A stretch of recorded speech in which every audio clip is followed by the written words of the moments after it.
你们知道谁是当今世界的流量担当吗？没错，有这么一个人。前半生他是舞台上最不正经的谐星，靠着用裤裆弹钢琴逗乐了整个俄语区。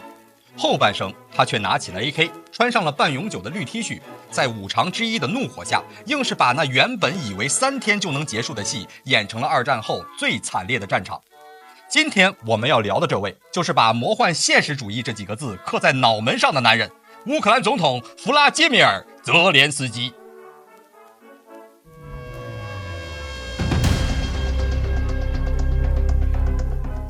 我们把时间条拉回苏联还在的时候，泽连斯基出生在格里沃罗格，这个听起来就很硬核的工业重镇，人家是妥妥的小镇做题家，爹是教授，妈是工程师，标准的犹太高知家庭。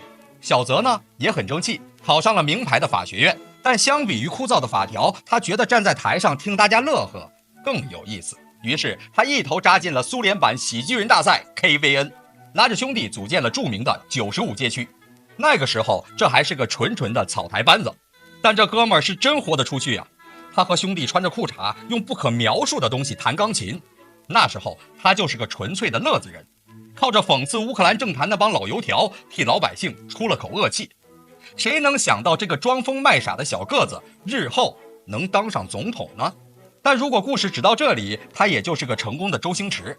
命运这只看不见的手在2015年给他推了一把大的。那一年乌克兰的局势已经烂得不能再烂了，克里米亚丢了，东边还在打仗，国内寡头盛行，贪腐严重到连路边的狗都要收过路费，老百姓对波罗申科那帮政客彻底失望。这时候泽连斯基的95街区拍了一部神剧《人民公仆》，这部剧的剧情简直就是给泽连斯基量身定做的。一个普普通通的历史老师瓦西里，因为一段痛骂政府无能的视频在网上火了，结果稀里糊涂的被网友推上了总统宝座。剧里的瓦西里骑自行车上班，拒绝贿赂，跟寡头硬刚，简直就是乌克兰心中的白月光啊！这时候魔幻的事情来了，有人跟小泽说：“老弟，既然演得这么像，要不咱来真的？”于是那个原本只存在于电视剧里的人民公仆党，居然真的去注册了2019年的乌克兰大选。这场选举在人类政治史上都算是个奇观。别的候选人像波罗申科，那是到处拉选票、搞演讲、许诺言。泽连斯基呢，他不辩论，不接受采访，他的竞选活动就是满世界巡演他的喜剧节目，顺便在推特上发几个短视频。他的逻辑非常简单啊，你们不是讨厌政客吗？哎，我就不是政客，我就是个演戏的。什么？我是个笑话？对，我就是个笑话。但你们选的那帮精英把国家搞成了笑话，看看我这个笑话能不能把国家变回正常。这种降维打击太狠了，乌克兰老百姓一看，反正选谁都是烂，不如选个顺眼的。结果2019年泽连斯基以73%的得票率，直接把波罗申科按在地上摩擦，送回了糖果厂。那一夜基辅的烟花很灿烂，但全世界的政治观察家们脸都很黑，大家都觉得乌克兰人疯了，选个戏子当总统，这国家是要完犊子了吗？当上总统的前3年，泽连斯基过得是相当憋屈。对内他想反腐，结果被寡头控制的议会卡得死死的，想修路被骂是洗钱。对外呢，他想在俄罗斯和欧美之间左右逢源，结果两头受气。最经典的就是那个电话门，特朗普通了个电话，让他查拜登儿子的黑料，结果这事儿曝光了，泽连斯基在美国成了2党斗争的夹心饼干，里外不是人。普京那边更是看不起他，觉得这就是个跳梁小丑，估计见面啊都懒得正眼瞧他。到了2021年底，泽连斯基的支持率已经跌穿地心了。大家发现生活并没有像电视剧里那样变好，那个骑自行车的瓦西里并没有出现，出现的是一个穿着不合身西装、满脸疲惫、不知道该往哪儿走的政坛菜鸟。乌克兰在他手里啊，算是废了。如果把时间定格在2022年2月23日，泽连斯基在历史书上可能就留不下几行字，大概率会被描述成一个失败的民族主义的尝试。但是我们都知道，历史最喜欢干的事，就是在所有人都觉得这把稳了的时候，反手给你来个超级加倍的剧情反转。2022年2月24日凌晨，普京发表了一篇万字脚文，把乌克兰从历史、文化到法理上全方位无死角地批斗了一遍。紧接着，俄军多路突进，各种高精尖导弹像不要钱一样砸向基辅。那一刻，全世界都屏住了呼吸。按照当时所有军事专家的预测，大家得出的结论出奇的一致：基辅陷落顶多72小时。这时候大家的目光都盯着泽连斯基呢。按照常理，这哥们儿该跑路了。你想啊，他是个演员，手里有钱，海外有关系，此时不跑更待何时？连美国人都特别贴心的打来电话，大概意思就是：老弟，别撑了，赶紧撤吧，留得青山在，不怕没柴烧。然而，就在这个决定命运的节骨眼上，泽连斯基干了一件让他从小丑直接原地飞升成战神的事。也正是这件事，让无数等着看他笑话的人把大牙都惊掉。他拒绝了美国的撤离建议。那天晚上，他自拍了一段只有几十秒的视频，但他对着镜头说出的那句话，瞬间传遍了世界：总统在这里，我们在这里，我们在这儿捍卫我们的独立。哪怕你再不喜欢他，我不管你屁股坐在哪边，在这一刻啊，你都得承认泽连斯基是个爷们儿。这种反差感真的是太强烈了。昨天他还是那个在大国夹缝中求生存、支持率跌到谷底的滑稽政客，今天他突然仿佛被斯巴达300勇士附身，变成了那个在怒吼的列奥尼达。这种行为在某种意义上来说是真的救了乌克兰一命，因为战争打到最后打的就是一口气。如果那个晚上他跑了，乌克兰军队这口气瞬间就散了，士气崩盘也就是分分钟的事儿。基辅可能真的就变成了俄罗斯的囊中之物。但他没跑，他还在那儿发视频，这给正处于恐慌中的乌克兰打了一针强心剂。老百姓一看，嚯，这平日里看着不靠谱的戏子都敢玩命，我们还怕个球？紧接着，泽连斯基脱下了那身并不合体的西装，换上了那件著名的军绿色 T 恤。这件 T 恤简直就是神来之笔，它成了一种符号，象征着战时状态，象征着他和战壕里的士兵们同在。然后他开启了疯狂的全球巡回演讲模式。这哥们儿是真的懂怎么拿捏欧美白左和政客的痛点。给美国国会演讲，他张嘴就是珍珠港，闭嘴就是冷战；给德国联邦议院演讲，他大谈柏林墙；给英国议会演讲，他直接引用丘吉尔的名言。他把外交艺术玩到了极致。以前那些国家给乌克兰送5000个头盔都要在议会上吵半个月，被他这么一顿密集的外交攻势轰炸下来，一个个都羞愧难当，痛哭流涕。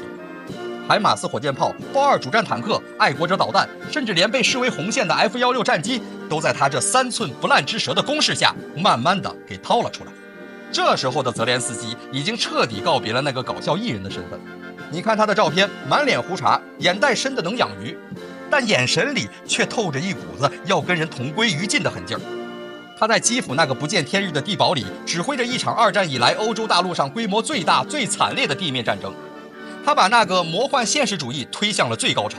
一个演总统的演员，在真实的世界不仅把总统演成了真的，还演了一出比电影还要硬核10000倍的战争片。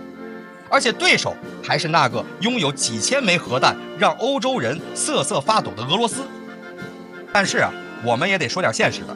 随着战争一天天拖延，从闪电战变成了烂泥潭般的消耗战，事情就没有那么非黑即白了。到了战争的中后期，那种天降猛男的滤镜开始慢慢褪色。乌克兰这个国家已经被打得千疮百孔，几百万人流离失所，整个东部工业区基本成了废墟。前线的士兵像割韭菜一样的成批的倒下，填进那个名为巴赫穆特的地方。泽连斯基也开始面临巨大的争议。在欧美媒体的头版上，他是英雄，是自由世界的守门员；但在另外一些人眼里，他是把国家带入深渊的赌徒，是不知进退的疯子。更要命的是，乌克兰内部那点传统异能又冒头了。泽连斯基开始搞大清洗，抓贪官，换国防部长，甚至和军方的一把手在士兵中威望极高的扎卢日内闹翻，最后把人给撤职了。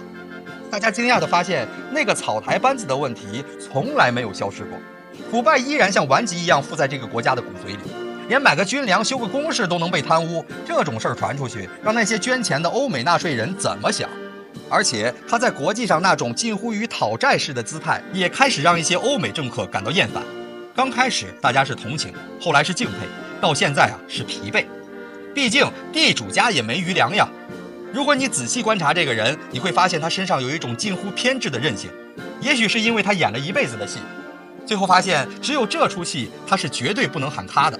因为这出戏一旦喊停，等待它的不仅是政治生命的终结，甚至可能是物理生命的终结，更是这个国家主权的终结。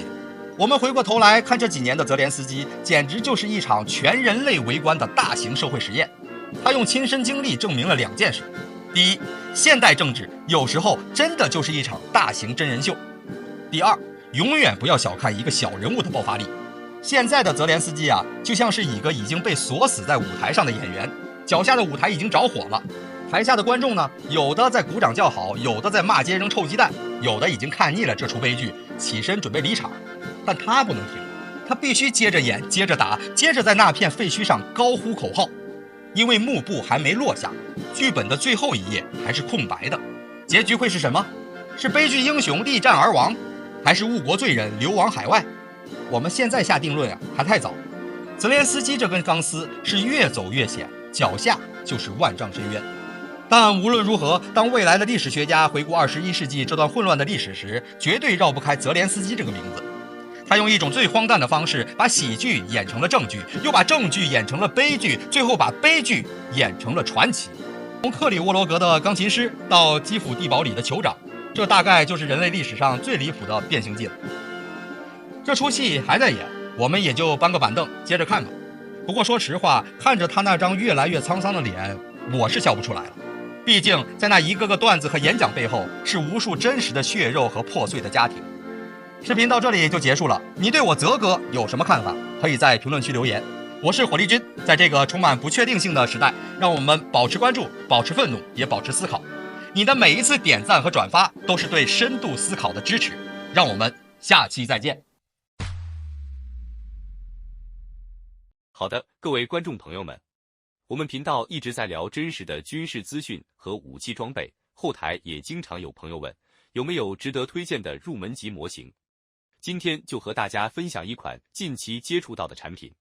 首先，它的外形还原度做得相当不错，比例准确，武器上的一些关键细节和标识也都有体现，材质也说得过去，打在手上有不错的分量感。其次，它具备一定的可动性，对于理解基础操作原理有一定帮助，让它不仅是个静态摆件。综合它的做工和可玩性来看，价格确实比较亲民。对于想入门模型收藏，或者单纯想在桌上贴一个摆件的朋友来说，是一个性价比很高的选择。